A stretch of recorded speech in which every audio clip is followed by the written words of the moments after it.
फाजिल्का येथील जलालाबाद इथे लोकांना हवेत उडणारा साप दिसलाय। ही घटना सीसीटीव्ही कॅमेऱ्यात कैद झाली असून तो व्हिडिओ सोशल मीडियावर व्हायरल होत आहे।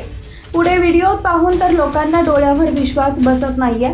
दैनिक भास्करच्या वृत्तानुसार घटनेचा साक्षीदार असलेल्या सलून ऑपरेटरने सांगितलंय की सुदैवाने त्याचा जीव वाचला आणि तो घरी निघून गेला।